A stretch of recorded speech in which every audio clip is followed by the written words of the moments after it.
कल सोचते हैं यार, हम कोई थ्योरी नहीं, मैं कोई आपको है ना बहकावे में नहीं रखूंगा, स्ट्रेट फॉरवर्ड बात करता हूँ। आप गए बैंक के पास तो बैंक आपको पैसा किस ग्राउंड पे देगी? उसको ये तो सबसे पहले तो उससे सिक्योरिटी चाहिए कि मेरा पैसा डूबे ना। आप वो सिक्योरिटी क्या देंगे? नहीं मानेंगे। Sorry sir, sorry sir. कोई बात नहीं, कोई बात नहीं। तो आप वो सिक्योरिटी क्या देंगे? देखिए 50,000, लाख, 2 लाख तो बैंक आपको इमीडिएट दे देगी काम करने के लिए। अगर आप मुद्रा लोन भी लेते हैं तो उसकी भी एक लिमिट है। जी जी जी। अब आपने कहा 10 लाख चाहिए, यार मेरे भाई, मैंने इनसे पहले एक ही चीज़ बोली कि आप कम इन्वेस्टमेंट में शुरू करो। अभी आपको काम आता नहीं, आप सीधा 10 लाख रुपए लेके काम में लगाओगे तो लॉस वाली बात हो जाएगी यार। नहीं सर, एक्चुअली मैं ट्रेडर भी हूँ ना साथ में, इस पॉइंट ऑफ व्यू से बोल रहा हूँ मैं। अच्छा जी। देखिए, स्टार्टिंग में अगर आपका प्रोफाइल नहीं है, आईटीआर भरते हो? नहीं सर, जीएसटी भरता हूँ सर, जीएसटी रिटर्न भरता हूँ। कोई बात नहीं, आईटीआर भरते हो, 3 साल का आईटीआर, 2 साल का आईटीआर भी वो देखते हैं। तो अभी स्टार्टिंग में इतना लोन नहीं मिलेगा। प्रोफाइल बनाओ, वो आपकी कंपनी का टर्नओवर भी देखते हैं, सब चीज़ देखी जाएगी यार। देख यार, पैसे की बात है मेरे भाई अंकित, पैसे की बात है। अगर मैं किसी को दे रहा हूँ तो मुझे श्योरिटी चाहिए वो वापस मुझे करेगा। अगर आप ये श्योरिटी दे सकते हो तो सरकार आपके साथ है। क्योंकि ऐसा होता है, देखो मैं ये मानता हूं कि आप हो, आप ईमानदार इंसान हो, आप पैसा लेके नहीं भागोगे। लेकिन बहुत से लोग लोन लेते हैं और पैसा लेके भाग जाते हैं। लोन मिलता है बिजनेसमैन को ही मिलता है, लोन और किसके लिए होता है? बैंक की भी जो अर्निंग होती है ना, वो होम लोन या कार लोन या इससे इतनी ज्यादा नहीं है, एक बिजनेसमैन से ही ज्यादा है। क्योंकि बिजनेसमैन का साइकिल लाइफ टाइम घूमता है। गाड़ी का लोन तो मैं 5 साल लूंगा, 5 साल बाद खत्म, उतार दिया। बट बिजनेस तो मैंने लाइफ टाइम करना है ना। जी जी। तो वो लाइफ टाइम के लिए ही बैंक भी प्रेफर करती है यार बिजनेसमैन ही हो। और बताओ, और क्या पूछना चाहते हो? सर ये मैं पूछ रहा था कि बायर मतलब एडवांस भी देते हैं क्या हमें काम करने के लिए? बिल्कुल देता है, अगर आपका प्रोफाइल अच्छा है। हेलो सर, गुड हाँ इवनिंग जी, सर। गुड इवनिंग सर मैं मोहम्मद अकरम बोल रहा हूँ सर, मैं कानपुर के पास के जिले से बोल रहा हूँ सर मैं। हाँ जी, बताइए। तो सर आपका जो अभी वीडियो हम करीब 3 महीने से आपको लगातार फॉलो कर रहे हैं, आपके तमाम वीडियो देख रहे हैं। तो सर मेरी सबसे बड़ी प्रॉब्लम ये आ रही है सर, मेरा कि इंग्लिश सबसे ज़्यादा प्रॉब्लम करे हुए, मतलब मैं समझ में नहीं आ रहा। कहीं ना कहीं भी बेसिक शुरुआत इंग्लिश से, भाई किसी से कम्युनिकेशन करेंगे तो इंग्लिश की जरूरत पड़ेगी, बाई ईमेल या बाई कम्युनिकेशन किसी तरीके से। तो ये चीज़ें मैं परेशान कर रही है। मोहम्मद जी मुझे बस 1 मिनट दीजिए, मैं आपके सवाल का जवाब दे रहा हूँ। 1 सेकंड दीजिए, मैं आ रहा हूँ। हाँ तो सर हमको जो इंग्लिश में प्रॉब्लम है, इस बात ये समझ में आ रही है हमको, बाकी सब हैंडल कर सकते हैं, बस इंग्लिश में प्रॉब्लम है। देखो मोहम्मद जी, एक बात बताओ, चाइना के कितने % लोग, अगर आपको नॉलेज है, इंग्लिश जानते हैं? चलिए बताइए। Sir very beautiful question sir. हाँ कम लोग जानते हैं लेकिन जान। आप मुझसे इंग्लिश में बात कर रहे हो अभी, चलो एक चीज बताओ, हाँ हम हिंदी में बात कर रहे हैं। देखिए, अगर आपको बात करनी है तो गूगल का सॉफ्टवेयर है। सपोज करो, सबसे पहले बात होती है बायर का डेटा आएगा। बायर आपको ऐसे कॉल नहीं करेगा एकदम। इंटरनेशनल ट्रेड जो है वो प्रोफेशनली किया जाता है। आपको बायर का डेटा मिला, या सपोज करो बायर भी तो ढूंढ रहा है ना। सपोज करो आप गारमेंट्स का काम करते हो, आपका डेटा बायर के पास पहुंचा, तो बायर सबसे पहले आपकी प्रोफेशनल ईमेल आईडी पे, जो आपकी ईमेल आईडी होगी उस पे ईमेल करेगा।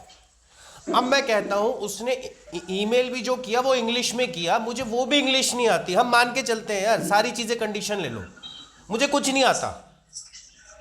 अब मैं क्या करूंगा? अगर मुझे वो नहीं आता तो गूगल का सॉफ्टवेयर है, गूगल ट्रांसलेटर, गूगल पे सर्च करोगे, फ्री है।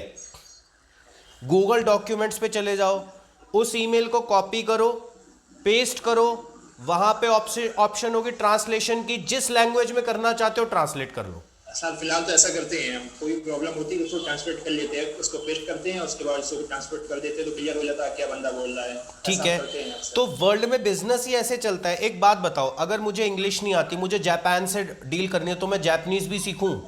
मुझे चाइना से डील करना है, चाइनीज भी सीखूं। मैं फ्रांस से डील करना है, फ्रेंच भी सीखूं। अपने हिंदुस्तान में इतनी भाषाएं हैं भाई, हम नहीं सीख सकते तो वर्ल्ड की कैसे सीख लूंगा? और मैं भाषा सीखने में मेरी आधी उम्र निकल जाएगी। अच्छा सर, एक आखिरी क्वेश्चन और आपसे ये कि सर इसके लिए जो बेसिक कितनी मतलब पैसे की जरूरत पड़ती है? देखो यार, नॉर्मली आप 50-60 हज़ार से भी स्टार्ट कर सकते हो। अच्छा, ठीक है, अगर शिपिंग का आप खर्चा भी तो आएगा सर। सर मेरे भाई मैं शिपिंग आपसे का एक खर्चा सवाल तो करना बायर चाहता से हूँ। लेना है ना हमें। हाँ जी, पूछिए। मेरा सवाल ये है सर, जो अभी सपोज मैं कई दिन से इस पे रिसर्च कर रहा हूँ, तो मेरा जो प्रोडक्ट मैंने चूज करके रखा हुआ इंपोर्ट करने के लिए XYZ, अगर मैंने X को बॉम्बे पोर्ट, मतलब जो मेरा हब है नाबाशिवा पोर्ट, हाँ मैं वहां पे ग्राउंड कराता हूँ, हाँ, ठीक है, तो उसको डॉक्यूमेंट क्लियर करने के लिए मुझे खुद को करना पड़ेगा या SGS वगैरह कैसे कोई एजेंट लगेंगे मुझे डॉक्यूमेंट क्लियर करने? देखिए, अगर आपको इंपोर्ट एक्सपोर्ट बिजनेस करना है, 2 लोगों के बिना आप नहीं कर पाओगे। जी, एक आपका चार्टेड अकाउंटेंट, देखिए वो तो जब आप कंपनी खोलोगे तो CA तो चाहिए GST बनाने के लिए, GST फाइल करने के लिए, ITR, तो वो तो एक हो गया। Hi sir. हेलो, 1 सेकंड में जवाब दे रहा हूँ, उसके बाद आता हूँ आपके पास। ओके। तो दूसरा क्या है, दूसरा आपको कस्टम हाउस एजेंट चाहिए, जिसे हम CHA बोलते हैं। क्या कहते हैं sir? Custom house agent, CHA। हाँ, CHA, हाँ। ठीक है। अब अगर आपने चैनल पे वीडियो देखे होंगे, अभी रिसेंटली 4-5 वीडियो डले हैं कि हम पोर्ट पे स्टूडेंट को लेके गए, विजिट कराए, बकायदा CHA से इंट्रो कराया। आपको क्लियरेंस का कोई भी काम, शिपिंग का कोई भी काम, ट्रांसपोर्टेशन का कोई भी काम नहीं करना, ये काम CHA का है, कस्टम हाउस एजेंट। गवर्नमेंट का ऑथोराइज एजेंट है, गवर्नमेंट ने उसको लाइसेंस दिया हुआ है शिपिंग करवाने का, क्लियरेंस करवाने का और डॉक्यूमेंटेशन का सारा काम करने का। बेफिक्र रहिए, कोई दिक्कत नहीं आने वाली। लेकिन सर क्या कहा जाता है कि सपोज अभी कोई कंटेनर ग्राउंड हुआ 20 फीट का 40 फीट का ग्राउंड हुआ, हाँ। ओके, और वो यार्ड में भी मतलब यार्ड में भी आ गया, हाँ। अब सवाल ये उठता है कि लोग बताते हैं ये चीज, तो मैं फर्स्ट टाइम एक एक्सपर्ट से कंसल्ट कर रहा हूँ, तो मुझे ये जैसे कि उसपे गवर्नमेंट ऑफ इंडिया या कस्टम ड्यूटी लगा देते हैं कि वो जो कंटेनर है बायर पोर्ट के बाहर नहीं लेके आ सकता, ऐसा भी होता है? नहीं, देखो ऐसा नहीं होता। जो कस्टम ड्यूटी लगती है वो तो लगेगी। आप कहो कि एक्स्ट्रा लगाएगी या परेशान करेगी, सारा काम ऑनलाइन है। ओके। ऐसा कोई नहीं कि वहां पे आके कोई स्पेशल बंदा बैठा है या सरकारी बंदा बैठा है जो आपको परेशान करेगा। वो कहते हैं जो आप इंपोर्ट करा रहे हो उस पे जो कस्टम ड्यूटी है, जो पोर्ट चार्जेस हैं, वो आप दे दो और अपना माल ले जाओ। और आपका माल इलीगल नहीं होना चाहिए और सर्टिफिकेशंस के साथ होना चाहिए। अब हमारे देश में भी जब कोई मैं माल मंगवाता हूँ या कहीं बेचता हूँ तो वो सर्टिफिकेशन लगते हैं, वो सारी फॉर्मेलिटी आपकी पूरी होनी चाहिए, दैट्स इट। और वो अब सारा ऑनलाइन हो गया है। ऑनलाइन में क्या है, कोई चीटिंग नहीं हो सकती, कोई आपको परेशान नहीं कर सकता। आप कहीं भी ऑनलाइन में फॉर्म भरते हो, कुछ भी 19-20 रह जाता है तो वो रेड मार्क आ जाता है, फॉर्म ही नहीं जाता ना। ओके। तो सारा प्रोसेस ये हो चुका है। लेकिन सर जैसे कि अभी एक थर्ड कंट्री है, फॉर एग्जांपल हम बात करते हैं हमारा पड़ोसी मुल्क पाकिस्तान, सपोज अभी मैं वहां से अपने कंट्री में शुगर इंपोर्ट करता हूँ या राइस इंपोर्ट करता हूँ, जिसे जस्ट फॉर एग्जांपल सर, ये सिर्फ एक मिसाल के तौर पे मैं शेयर कर रहा हूँ। ठीक है। जिस तरह अभी कुछ दिन पहले हमारे मुंद्रा पोर्ट में गुजरात में वो पकड़ा गया, क्या ड्रग्स पकड़े गए थे, हाँ, नारकोटिक्स पकड़ा गया। अब उसका बायर कौन है, सेलर कौन है, उसमें मुझे इंटरेस्टेड नहीं, लेकिन मैं सवाल ये कर रहा हूँ कि ब्लेम तो मतलब बायर के ऊपर आ जाएगा ना सर? देखो, क्या भेज दिया अंदर? नहीं, देखो ऐसा नहीं होता। जो ये गलत काम होते हैं ना, दोनों पार्टी के मर्जी के बिना होते हैं। और जब आप पोर्ट करा रहे हो यानी बायर से माल मंगवा रहे हो तो बकायदा इंस्पेक्शन होके माल चलेगा, बकायदा कंटेनर के बाहर सील लगेगी। ओके। तो ऐसा नहीं है कि मैं गलत माल भेज दूंगा। देखो एक बात बताओ, हम व्यापार कर रहे हैं जी, हम व्यापार कर रहे हैं जी सर, ठीक है ना। तो व्यापार में ऐसा नहीं होता कि हाँ आपने मुझसे मांगा और मैं 10 ड्रग्स भेजूंगा। जी जी। जो आप माल भेजोगे उसके बकायदा डॉक्यूमेंटेशन होगा, क्या भेज रहे हैं, इंस्पेक्शन होगा, गारमेंट है तो गारमेंट का इंस्पेक्शन होगा, पीस का इंस्पेक्शन होगा, तब माल निकलेगा। ओके। सर अभी मैं तो आपसे फुल्ली सेटिस्फाइड हूँ। मुझे ये बताइए सर, क्योंकि मैं बेसिकली पोर्ट पे जॉब करता हूँ, मेरे ग्रैंडफादर से मैं पोर्ट पे जॉब करता था, मैं बेसिकली कुछ चीज़ें तो जानता ही हूँ, लेकिन ये बताइए आपको अगर ज्वाइन करना है तो कैसे कर सकता हूँ मैं? देखिए, हमारा कॉन्टैक्ट नंबर है 9319001248। उस जी पर कॉल कर लीजिए, व्हाट्सअप कर लीजिए, तो आपको ओके कॉल आ जाएगा यहाँ से, ओके तो आप ज्वाइन कर सकते हैं। ओके सर, मेरी एक प्रॉब्लम है कि मैं थोड़ा ड्यूटी पे रहता हूँ, तो कुछ ऐसा सूटेबल टाइम हो सकता है जिसकी वजह से मतलब मुझे वक्त मिल जाए? आपको मॉर्निंग बैच भी मिल सकता है, इवनिंग बैच भी मिल सकता है रात का। ओके तो आप जो कंफर्टेबल हो, आप एक काम करना ना, आप कॉल करके अपने टाइमिंग्स बता देना, वो आपको उस अकॉर्डिंगली पूरा मैनेज कर लेंगे। Okay sir, thank you. ठीक है, मुझे आपसे मैं फुलफिल हूँ, मैं वेरी सुन मैं आपको ज्वाइन करूंगा sir. Thank you so thank you much. Sir, thank you very much, okay, आपने मुझे बहुत अच्छा गाइड किया, thank you sir. Hello thank you, sir. Welcome. Hello sir. हाँ मोन्टू बोलो। सर मेरे ये क्वेश्चन था कि मैं बायर कहाँ से ढूंढूं? भाई देख, बायर के लिए गवर्नमेंट ऑर्गेनाइजेशन है, आज तो गवर्नमेंट ऑर्गेनाइजेशन फी और एक्सपोर्ट प्रमोशन काउंसिल, अगर मैं मसालों में कर रहा हूँ तो स्पाइस बोर्ड भी बायर की हेल्प कर रही है। प्राइवेट ऑर्गेनाइजेशन है, ठीक है। सर मैंने सीओ से बताइए। हाँ, तो मैं वही कह रहा हूँ ना, प्राइवेट ऑर्गेनाइजेशन है, गो फॉर वर्ल्ड जैसी ऐसी ऑर्गेनाइजेशन है जो आपको पूरा प्रोवाइड करती है बायर का डेटा वगैरह। सर मैंने सीओ से कांटेक्ट करा था, सीओ ने मना कर दी थी कि बाहर तो आपको ही ढूंढना पड़ेगा। जब मैंने फर्स्ट मेंबरशिप के लिए बात मेरे को सुनो, मैं तुम्हें व्हाट्सएप पे एक लिंक भेजूंगा, वहां पे ज्वाइन करो, वहां से आपको मिल जाएगा, डोंट वरी। किसी भी कंट्री का सर? देखो, आपके पास प्रोडक्ट है, फर्म है, प्रोडक्ट क्या है? सर काफी सारे प्रोडक्ट है, जैसे चैगरी हो गया, कॉपर बोतल हो गया, ठीक है, सोलर लाइट होगी, पीनट बटर हो गया, काफी सारे प्रोडक्ट है, मेरी सब चीज तैयार है, बस एक बायर ही ढूंढो आपके पास। मैंने आपको इसीलिए बताया, मैं आपको व्हाट्सएप पे लिंक भेज दूंगा, ठीक है। फॉर्म फिल करना, अपनी कंपनी की डिटेल्स डालना, पूरा अकाउंट तैयार करना, और बस, और कुछ नहीं करना। प्राइवेट ऑर्गेनाइजेशन जो है, अगर उनसे लोगे तो वो डेटा भेजते रहते हैं आपके प्रोडक्ट वाइज बायर का, कौन सी कंट्री का बायर चाहिए वो भी भेज देंगे। Yes sir. लेकिन सबसे पहले एक चीज उनको ये चाहिए कि आपको जो है अपना बजट डिसाइड करना पड़ेगा कि आप मिनिमम ऑर्डर कितना लेंगे। Yes sir. तो ये ध्यान में रखिए, ये सबसे इंपॉर्टेंट पॉइंट है कि आप मिनिमम ऑर्डर कितना लेंगे। Yes sir. तो ये चीज है, बायर की कोई टेंशन नहीं है यार। मेरे पास इतने कि साला माल देना आफत हो रही है मुझे, रिसोर्सेज। अभी मैंने देखो ना, स्टार्टिंग में क्या बोला कि भाई अगर किसी के पास स्क्रैप पड़ा है कॉपर का, मेटल का, तो सबसे पहला बायर मैं हूं, जितना है उतना दे देना। और बोलो, ओके मैं सर, तो थैंक यू। क्वांटिटी की बात ही नहीं कर रहा, जितना है उतना दे दो ना, कौन मना कर रहा है? मैं बैठा हूं, बोलो आ जाओ।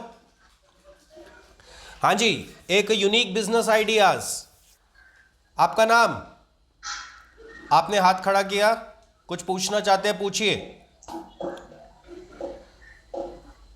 हाँ जी, बारकोड वगैरह और ये लेबलिंग वगैरह में दिक्कत आती है सर। क्यों दिक्कत आती है मेरे भाई? ये दिक्कत बताओ, दिक्कत आती क्या है? कि मतलब समझ नहीं आता कि ये लगाते क्यों हैं, और ये देखो यार, बाहर की डिमांड होती है क्या? देखो, लगाते इसलिए हैं ताकि ये प्रोडक्ट पता लगे कि ये प्रोडक्ट कौन सी कंट्री का है, कहाँ से है, कहाँ जा रहा है। जी एक प्रोडक्ट के ओरिजिन का पता तो होना चाहिए ना, ये कहाँ से आया है। सर, वो हम ही डिसाइड करते हैं, ये बायर डिसाइड करता है? देखो, बार कोडिंग हमारी कंट्री का ओरिजिन डिफाइन करता है, तो बायर और सेलर की म्यूचुअल अंडरस्टैंडिंग है। आपने कभी यानी किसी बायर ने बोला है आपको बार कोडिंग के बारे में? नहीं सर, ठीक है। तो फिर ये सवाल एकदम कैसे आया? एक्चुअली सर, मैं ना एक्सपोर्ट में काम कर चुका हूँ 6 साल। अच्छा, हाँ, तो वही नॉलेज है, तो आज तक समझ में नहीं आया। मैं बहुत कोशिश करता हूँ कि समझने की, लगाया क्यों जाता है और इसमें डिटेल। नहीं, आपका क्वेश्चन बहुत ही अच्छा है, अच्छा हुआ मैं इस चीज़ को बिल्कुल नोट कर रहा हूँ, क्योंकि आप जो ये बार कोडिंग के बारे में क्वेश्चन पूछो ना, काफ़ी लोगों ने पूछा है, मैं अब अगला मैं यही सोचूंगा कि इस जो नॉलेज है, ये जो नॉलेज नहीं हो पा रही लोगों को कि बार कोडिंग क्या है, क्यों यूज़ की जाती है, तो इसके ऊपर एक स्पेशल वीडियो बना के डाल दूंगा ताकि आप जैसे किसी भी लोगों को कोई भी दिक्कत परेशानी ना हो। डोंट वरी, पूरी डिटेलिंग में इसके ऊपर डालता हूँ अभी। हाँ जी, ओके सर। ओके। और बताइए, और कोई क्वेश्चन पूछना है तो बताइए। बिजनेस सेटअप कर सकता हूँ अपना उड़ीसा यहाँ गंजाम में, कुछ आइडिया थोड़ा बताइए ताकि वो एक रूम पड़ा है तो इसीलिए उसी को हम लोग यूज करने के सोच रहे हैं, और जगह भी है प्लस टाइम भी थोड़ा है। देखो, आप चाहो तो ये जैसे एक तो बिजनेस आपने कहा कि मैं ये वाला कर रहा हूँ, मेरी बात हो गई है, ये भी बिजनेस बहुत अच्छा है, नो डाउट, अच्छा काम है। यहाँ दिल्ली में भी काफ़ी ऐसी स्कूटीज, ये क्या कहते हैं, बैटरी वाली बहुत बिक रही है, बैटरी की साइकिल भी बिकने लग गई है। प्लस ई कॉमर्स के थ्रू भी आप इंपोर्ट एक्सपोर्ट कर सकते हो। आप कहाँ से, यूपी से हो, उड़ीसा से हो? सर उड़ीसा से, गंजाम डिस्ट्रिक्ट पड़ता है। उड़ीसा के बहुत से ऐसे प्रोडक्ट्स हैं जिसको आप परचेज करो, सस्ते रेट पे मिल जाएंगे और उसको आप बाहर इंटरनेशनल मार्केट में आप एक्सपोर्ट कर सकते हो। जी सर, काजू है तो बस है ना? काजू की क्वालिटी और उस रेट लिख के हमारे व्हाट्सएप पे भेज देना, जो हमारा नंबर है 9319001248, और अपना एड्रेस वगैरह भेज देना। अगर मेरे पास बायर होगा मैं तुम्हें डायरेक्ट भेज दूंगा उसको। और बोलो। ठीक है सर। ठीक है, ये टेंशन। तो ठीक है सर, ये तो अपना है, हो जाएगा। लेकिन सर वही इलेक्ट्रिक स्कूटर वाला थोड़ा बताइए, उसको थोड़ा है इंटरेस्ट है। कुछ नहीं है इलेक्ट्रिक स्कूटर में, मेन अपनी चेन बनाओ। इलेक्ट्रिक व्हीकल्स में सरकार आज की डेट में अगर एक चीज़ और है, अगर सपोज करो इलेक्ट्रिक व्हीकल के पार्ट्स मंगवाते हो और यहाँ पे असेंबल्ड करते हो, तो होपफुली अभी गवर्नमेंट की काफ़ी स्कीम्स आई भी हुई थी इलेक्ट्रिक व्हीकल को लेके, और नेट पे बैठो इलेक्ट्रिक व्हीकल के ना आज की डेट उसको प्रमोट करने के लिए गवर्नमेंट जो है एग्जीबिशंस लगा रही है। तो उन एग्जीबिशन में जाओ और विजिट करो। ऐसे बैठने से नहीं होगा, जब तक लोगों से मिलोगे नहीं तब तक नहीं होगा, ठीक है ना? तो एग्जीबिशन जहां लग रहे हैं वहां जाओ, थोड़ा पैसा खर्च होगा, हो सकता है आपकी स्टेट में ना लग रहा हो। अब जैसे दिल्ली है, हमारे यहाँ पे तो हर 10 दिन में एक एग्जीबिशन, इंटरनेशनल एग्जीबिशन लगती रहती है। तो हम अपने स्टूडेंट को इसीलिए बोलते हैं कि अगर यहाँ पे आप ट्रेनिंग लेने आते हो तो हम आपको इंटरनेशनल ट्रेड फेयर की विजिट फ्री ऑफ कॉस्ट कराएंगे, आइए आप, कोई दिक्कत नहीं है। तो अगर आपके वहाँ पे लगे या किसी स्टेट में लगे, क्योंकि अगर आपको काम करना है तो वहाँ पे जाना पड़ेगा। एग्जीबिशन में जाने का फायदा भी बताता हूँ। एक तो अलग अलग देशों से लोग आए हुए होंगे, तो एक कहते हैं ना, प्रोडक्ट का पता लगता है, प्रोडक्ट के प्राइस का पता लगता है, और वो आपको, देखो आप उनके लिए बायर हो, तो वो एज अ बायर ट्रीट करके आपको अपने प्रोडक्ट के बारे में बताएंगे और पूरी नॉलेज दे देंगे। तो ये एडवांटेज एग्जीबिशन विजिट करने से फायदा होता है, ठीक है? अब एक चीज है, जैसे हमने ना एक बार हम स्टूडेंट के साथ विजिट करने गए थे, ताइवान का एग्जीबिशन लगा हुआ था, ठीक है? अब ताइवान से पता लगा कि ताइवान के ऐसी कंपनीज आई हुई थी जो कौन कौन सी नई टेक्नोलॉजी बना रही हैं। फूड प्रोडक्ट थे कि वो जो वहीं ताइवान वालों ने ही बनाए थे। तो एक तो ये आपको पता लग जाएगा सारा का सारा कि इस कंट्री में स्पेशलिटी क्या है। अब हमारे एक माइंड में एक और चीज़ है कि हमारे माइंड में एक चीज़ कहते हैं ना, स्टैंप लग चुकी है कि चाइना ही सारे प्रोडक्ट सस्ते देता है और कोई नहीं दे सकता। ये सभी के दिमाग में होगा, ये सबसे बड़ी गलतफहमी है। हर देश के पास अपनी यूएसपी है, कौन अपनी टेक्नोलॉजी बना रहा है। अगर मैं जापान और चाइना को आज खड़ा कर दूं ना, जापान के पास सबसे अच्छी और सुपीरियर टेक्नोलॉजी है। चाइना की टेक्नोलॉजी सस्ती होगी लेकिन बहुत कहते हैं ना यूजलेस है। तो इसीलिए अब इसमें एक और चीज़ आप पे आती है, अगर आप कोई प्रोडक्ट यानी मार्केट में उतारोगे तो उसकी लाइफ कितनी होगी? उसकी लाइफ ऐसी होगी जैसे चाइनीज़ मोबाइल है, साल भर में ख़त्म। या फिर अगर मैं स्कूटी लूंगा तो हाँ 5 साल आपको याद करूंगा, यार ये बंदा था, मैं तो अपने आगे वाले लोगों को भी बोलूंगा कि इसी से ही लेगा। समझ आया? व्यापार को अगर करना है, ट्रेड करना है, और आप सभी के लिए इंटरनेशनल ट्रेड करना है, तो लॉन्ग टर्म का सोचिए, छोटे स्मॉल टर्म का मत सोचिए। गुडविल बनाइए। हमारे पास जितने अच्छे ब्रांड है, मारुति हो गया, होंडा हो गया, हीरो हो गया, टाटा हो गया, ये सालों से हैं। कभी इन्होंने भी तो पहली बार काम शुरू किया होगा।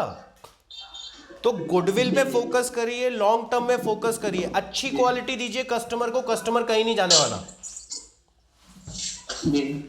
और बताइए क्या पूछना चाहते हैं?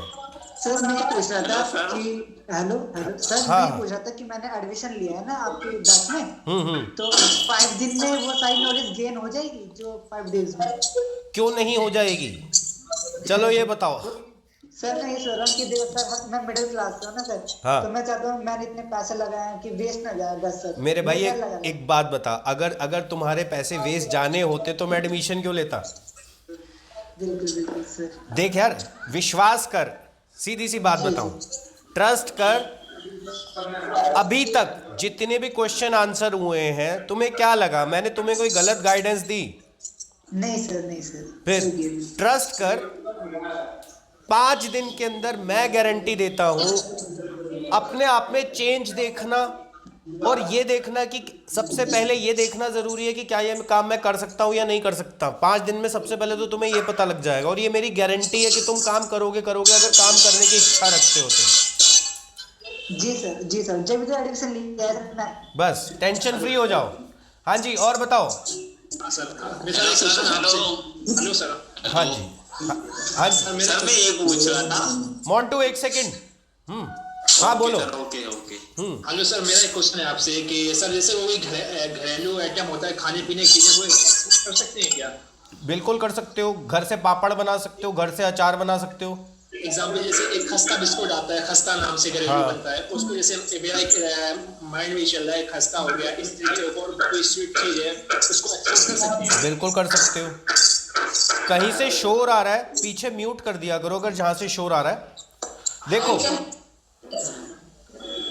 हाँ हेलो। हाँ हाँ सर, तो मेरा ये क्वेश्चन था सर, घरेलू आइटम जैसे होते हैं, खस्ता हो गया, या इसके अलावा और भी कुछ आगे फ्यूचर में माइंड में चला कि इसको एक्सपेरिमेंट करके देखते हैं? बिल्कुल बिल्कुल। देखो, नए प्रोडक्ट में ही एक्सपेरिमेंट करो, कुछ नहीं पता। एक बात बताओ, हम नॉर्मल दूध पीते थे, आज की डेट में सोया मिल्क आ गया, आज की डेट में ओट्स मिल्क आ गया, और वो मार्केट में चल रहा है ना। खुद सोचो, वो मार्केट में चल रहा है ना। तो नया एक्सपेरिमेंट जब तक करोगे नहीं, पता कैसे चलेगा कि चलेगा नहीं चलेगा। सही बात है। एक टाइम, अगर मैं आपको एक टाइम याद दिलाऊं, कभी किसी ने सोचा था कि ऐसे स्कूटी आएगी जिसमें जो बिना गियर की होगी और वो चलेगी। आज हर जगह स्कूटी है ना। अगर थोड़ा टाइम पीछे जाओगे, पहले गियर वाले थे सारे के सारे, ठीक है, तो फिर भी स्कूटी पे दुनिया शिफ्ट हुई क्योंकि किसी ने तो नया काम किया था। तो इसीलिए घबराओ मत, कोशिश करो। जब आपका प्रोडक्ट अच्छा है, आपका प्रोडक्ट कस्टमर को अच्छा लग रहा है, कस्टमर को क्या चाहिए, कस्टमर को किस चीज से फायदा होता है, वही माल बिकता है मेरे भाई। हाँ सर, बहुत ऐसी कुछ चीजें हैं मेरे माइंड में चलती रहती है जो नई कुछ यूनिक चीजें हैं, मुझे लगता है इसको एक्सपेरिमेंट करें भाई यूनिक ही करो, मैं तो यही कहता हूं, यूनिक ही करो। यूनिक करोगे तभी कंपटीशन कम होगा और तभी मार्जिन्स अच्छे मिलेंगे। यूनिक ही करो। चलो, थैंक यू सर। और बताइए। Good afternoon sir. Good afternoon. Sir मैं हाथरस से हूँ। मेरे फादर का है कारपेट का एक्सपोर्ट। तो हमारा टर्नओवर अप्रोक्सीमेटली 10 CR है। तो सर मतलब जैसे कि हम जैसे हेम टेक्सटाइल आपको पता होगा, दोबारा बोलिए, थोड़ा सा लाउड बोलिए। Hello sir. हाँ जी, अब वॉइस क्लियर है। तो सर हमारा कारपेट का एक्सपोर्ट है। हाँ। और मतलब हम फेयर भी लगाते हैं और अच्छा चल रहा है। तो पर उसमें सर मेरे को जैसे कुछ डेवलपमेंट्स चाहिए और ग्रो करने की अपॉर्चुनिटीज चाहिए। तो हाउ कैन आई इनिशिएट? देखो, इनिशिएट तो ये सबसे पहले तो आपको क्या कहते हैं, पहले मेरा एक सवाल है, आपको इंटरनेशनल ट्रेड के बारे में कितनी जानकारी है? Sir not a lot but या आई नो एटलीस्ट बेसिक। देखिए, बेसिक में भी मैं आपको बोलूँगा कि आपका जैसे कारपेट का बिजनेस है, तो कारपेट में भी क्वालिटीज़ आती हैं, डिपेंड करता है। हर प्रोडक्ट की क्वालिटी है। अगर आप कारपेट में डील कर रहे हैं तो सबसे पहले ये देखिए कारपेट कौन से देशों में ज़्यादा एक्सपोर्ट किया जा रहा है। देखिए आज की डेट में गल्फ कंट्रीज में, यूएई, सऊदी अरेबिया में बहुत माल जा रहा है, यस तो वो आपके लिए सबसे इजीएस्ट टारगेट होगा। Yes sir. दूसरी चीज आपको ये देखनी है, देखिए 3 तरीके के बायर आपको मिलेंगे। एक जो सिर्फ क्वालिटी मांगेगा, बट जो क्वालिटी मांगेगा वो इंस्पेक्शन भी अच्छा खासा मांगेगा। एक जो आपको कहेगा यार सस्ते से सस्ता बना दो, मुझे कोई दिक्कत नहीं। जैसे हम चाइना जाते हैं और चाइना को बोलते हैं सस्ते से सस्ता बना दो, हमारे हिंदुस्तान में सब बिक जाता है। Yes sir. दूसरी चीज जो आपसे कहेगा यार रीजनेबल रेट पे मुझे अच्छी क्वालिटी दे दो, ये होगा तीसरा बात।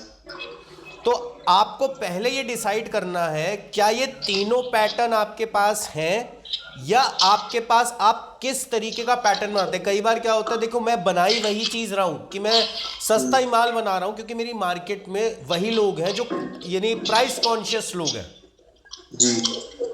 तो सबसे पहले आप ये डिसाइड करिए प्रोडक्ट में क्या आप तीनों वैरायटी बना सकते हैं या तीनों में से किस पे ज्यादा फोकस कर सकते हैं, उस अकॉर्डिंगली।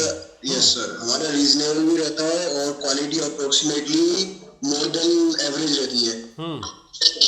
और सर जो है मोस्टली मतलब डिमांड भी जो हमारे रिपीट ऑर्डर्स ही आते हैं मोस्ट ऑफ द टाइम। और जो बायर्स होते हैं वो जब तक सामने से बस फिजिकली वो प्रोडक्ट देख नहीं लेते तब तक उनके ऑर्डर भी नहीं आते। जैसे कि हम फेयर्स में आते हैं, इंटरनेशनल फेयर्स में, तभी हमें बायर्स मिलते हैं, वरना कोई एक्चुअली हमने मेल्स करके भी ट्राई किया तो कुछ ऐसा रिस्पॉन्स हमें नहीं मिल पाता। हाँ, ये मैं मानता हूँ। एक चीज़ और आपको मैं आइडिया देता हूँ, कारपेट के ना एक अच्छा सा फोटो लेके थोड़ा सा वीडियो बना के, और जैसे आप कारपेट बनाते हैं, बड़ा कारपेट नहीं, एक छोटा सा सैंपल तैयार करिए। एक नैपकिन जितना होता है ना, जैसे टिश्यू नैपकिन होता है, उतना सैंपल तैयार करिए। उस सैंपल को बायर को कोरियर करवा दीजिए फोटोग्राफ्स के साथ। यस सर, वो जो वी डू, बट एक्चुअली क्या अब छोटे छोटे बायर्स होते हैं, पर जो बड़े बायर्स होते हैं they will not respond to our mails. और ऐसा उनकी मेल्स डायरेक्ट उनकी जो पर्सनल मेल आईडीज है वो भी मिलना इज नॉट इजी। ठीक है, देखिए इट्स नॉट इजी, नहीं इजी तो है, मिल तो जाएगा, लेकिन सवाल ये मैंने आपको वही बताया ना कि आप अगर आप सिर्फ मेल के थ्रू जा रहे हैं, अच्छा मेल के थ्रू जब आपको क्या रिस्पांस नहीं आता? सर बहुत रेयर चांसेस होते हैं कि आ जाता है। मोस्टली जो बायर्स हैं वो हमारे जिनसे हम मिले हुए हैं वही हमारे साथ इस पर डिस्कस कर रहे हैं। तो ऐसा तो की वजह से अब प्लेयर्स भी नहीं हो पा रही है, जर्मनी में भी नहीं हो पा रही है। तो जो मोस्टली बायर्स हैं उनसे आप कौन सी टर्म्स एंड कंडीशन में डील करते हैं? जो मोस्टली बायर हैं उनसे आप कौन सी टर्म्स एंड कंडीशन में डील करते हैं? सर अगर पेमेंट पे तो सर टीटी पेमेंट होती है या फिर डीएल पे होती है, या फिर टीटी पे होती है मोस्टली। टीटी पे 100% आप देते हैं, वो देते हैं? या सर कुछ बायर्स जो हमारे बहुत जिनसे हमारे बहुत ज़्यादा वो है टर्नओवर का, उनसे हमारे 40% एडवांस भी होता है। It depends on us and the buyer. आप जो मेल नए बायर को करते हैं उसमें पेमेंट टर्म के बारे में क्या डिफाइन करते हैं? तब पेमेंट टर्म वैसे तो अभी सर जब किया उसने पेमेंट टर्म डिफाइन नहीं किया था। हाँ, पर हम करते हैं तो सर टीटी पेमेंट करते हैं। देखो सबसे बड़ी चीज़ यही गलती कर रहे हो कि अगर आप टीटी डिफाइन करके ऑलरेडी दे रहे हो तो गलत कर रहे हो।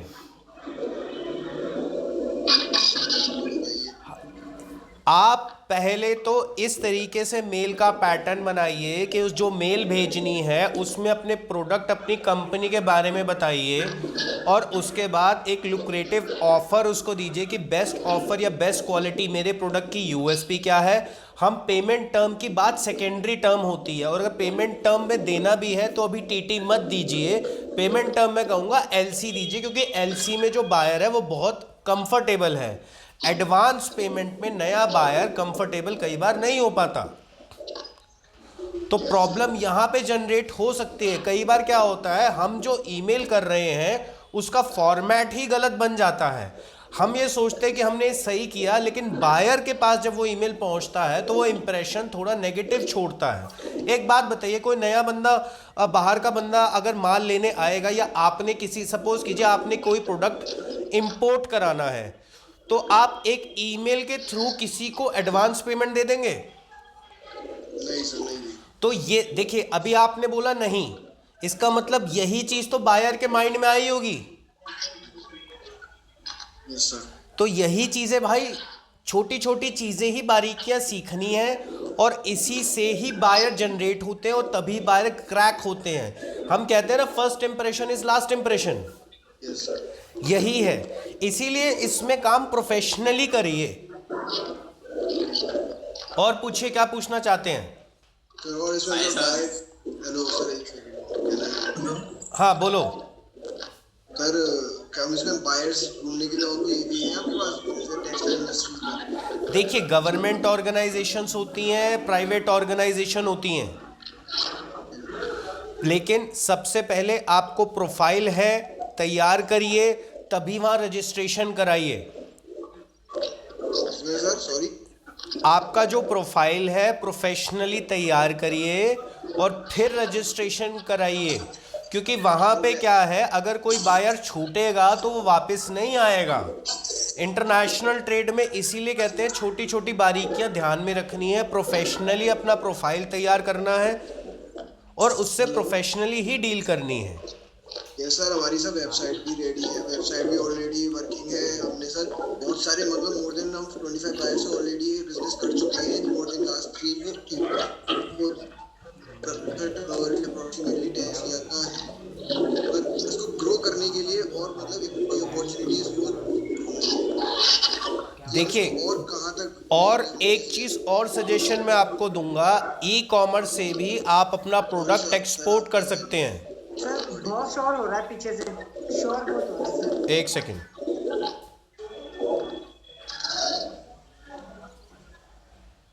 अब ठीक है? Yes sir. चीज ये, जब हमारा प्रोफाइल तैयार होता है उसके बाद एक तो सबसे पहले आपको ये डिसाइड करना है कि मिनिमम क्वांटिटी और मैक्सिमम क्वांटिटी आपकी कितनी रहेगी।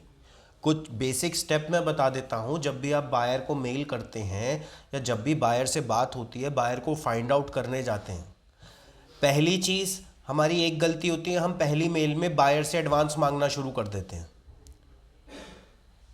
मेरे भाई, ये गलतियां मत करो, सही बता रहा हूँ।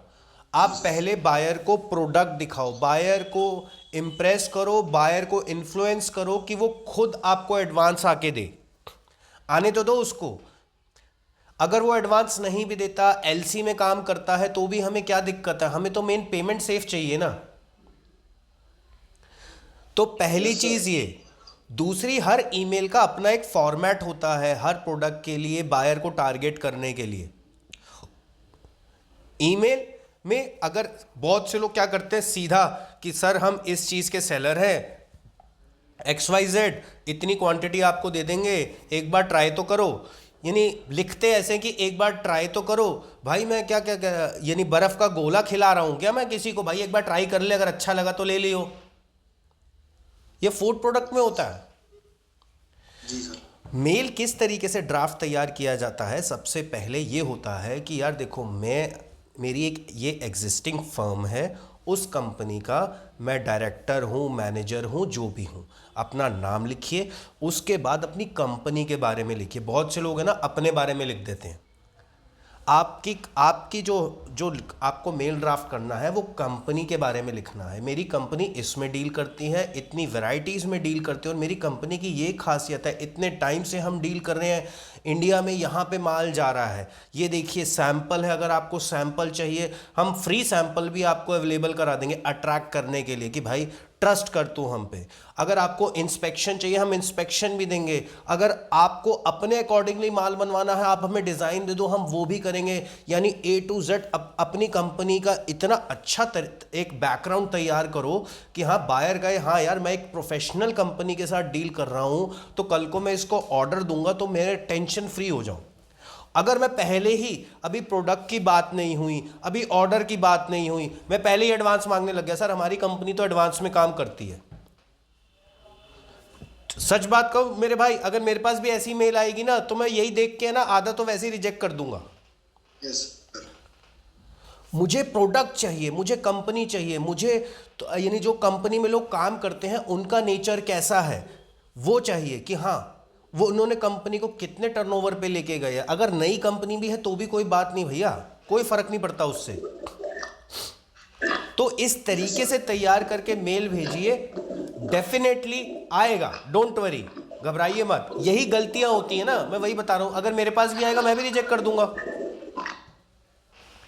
हाँ जी यस सर, मैं आपकी बात बिल्कुल सही है आपने जो कहा, और मैं वही मोस्टली मेरी कंपनी जो है मोस्टली टाइम से यही फॉलो कर रही है जो आपने बताया। हम प्रेजेंटेशन बना के हमारी जो हमारा इंफ्रास्ट्रक्चर है कंपनी का वो भेजते हैं, हमारी मिनिमम 15 to 20 प्रोडक्ट्स की इमेजेस भेजते हैं, उनका क्या क्वालिटी रहेगी, साइज एंड ऑल, और हमारी प्राइसिंग में जो हम लिखते हैं कि as per our agreement with the buyer, उसमें वो लिखते हैं मोस्ट ऑफ टाइम जो आप बता रहे हैं एनओसी एंड टीडी दोनों ही पैटर्न हम फॉलो करते हैं, और advance some time we are morally comfortable. ठीक है सर, पर एक मेरे को पूछना था, जैसे हमने अभी कुछ टाइम पहले एक बहुत बड़े बड़े बायर जो इंडिया से बहुत ज्यादा क्वांटिटी इंपोर्ट ले रहे हैं फ्रॉम यूएस एंड यूरोप, हमने उन्हें अप्रोच करने की कोशिश करी। सो लाइक ये उनकी एक तो पर्सनल मेल आईडीज भी हमें नहीं मिली, हमने बहुत ज्यादा रिसर्च करी मेरी टीम ने, और फिर दूसरा जिनकी हमें आईडीज मिली मेल आईडीज वो या तो एक info@ कंपनी जो चीज है वो उनकी मिली, नॉट उन देयर पर्सनल, तो बस एक उनको अप्रोच करने में जो एक प्रॉब्लम है वो हो रही है। देखो अप्रोच करने में मैं वही तो कह रहा हूँ, आपने मेल ड्रॉप किया, अच्छा आपने मेल ड्रॉप किया, अगर उसका रिस्पांस नहीं आता तो कितने टाइम के बाद आप उसको क्या कहते हैं कोल्ड कॉलिंग या कोल्ड मेल भेजते हो? 15 डेज। गलत करते हो, बहुत ज़्यादा लंबा टाइम है। Okay sir. 3 से 4 दिन से ऊपर बिल्कुल नहीं। ठीक है सर। 3 से 4 दिन में इस प्रोसेस को हम कहते हैं कोल्ड मेल या कोल्ड कॉलिंग। नंबर है, अगर उसका कॉन्टैक्ट नंबर है, एक कोल्ड कॉल करो। कोल्ड कॉल मतलब क्या होता है? पोलाइटली, सर मैंने आपको एक मेल भेजा था तो क्या आपने इसको कंसिडर किया? देखो कई बार क्या होता है, एक चीज़ ध्यान में रखना, आप जो मेल भेज रहे हो सकता है उसके स्पैम में चली गई हो। Yes sir. ये आप खुद सोचो, आप भी ईमेल आईडी यूज़ कर रहे हो, मैं भी यूज़ कर रहा हूँ, मेरे पास भी सैकड़ों ईमेल आती है, वो स्पैम में चली जाती है। अब स्पैम की ईमेल तो मैं देखता नहीं। अभी क्या हुआ था, मेरे को मेरी गाड़ी का इंश्योरेंस भरना था, तो वो जो उसका जो क्या कहते हैं लिंक आया हुआ था वो स्पैम में पहुंचा हुआ था, और मैं देख रहा हूँ यार ड्यू डेट ना निकल जाए, ड्यू डेट ना निकल जाए। मैंने फिर अपने एजेंट को कॉल किया, भैया मुझे क्या हुआ? वो कहता है मैंने तो भेज दिया। तो ये भी चीज़ नोटिस करो ना, इसमें बायर की गलती नहीं है, हो सकता है कि उस तक पहुंचा ही ना हो। Yes sir. समझ आया? इसीलिए कोल्ड कॉलिंग का प्रोसेस और ये जो कोल्ड ईमेल जो आप भेजते हो एक रिवर्ट बैक कि सर टच में बने रहो यार। देखो एक दिन में तो यार कुछ नहीं मिलता। Yes sir, of course. और देसी भाषा में बात करूं भाई, तुम्हें कोई लड़की अच्छी पसंद आ गई, एक ही दिन में पटेगी? नहीं पटेगी। बात खत्म हो गई। यहाँ तो बायर है भाई, स्ट्रेट फॉरवर्ड बात करते हैं यार। Yes sir. अच्छा सर, मेरे को एक बात और करनी थी। मेरी कंपनी में मर्चेंडाइजर है 4, और मुझे उनके लिए एक हेड चाहिए, तो जैसे आपकी कोई ऐसे रिलेटेड आप जानते हो कोई? अच्छे मिलेंगे कानपुर और आगरा दोनों में। हाँ ओके सर, थैंक यू।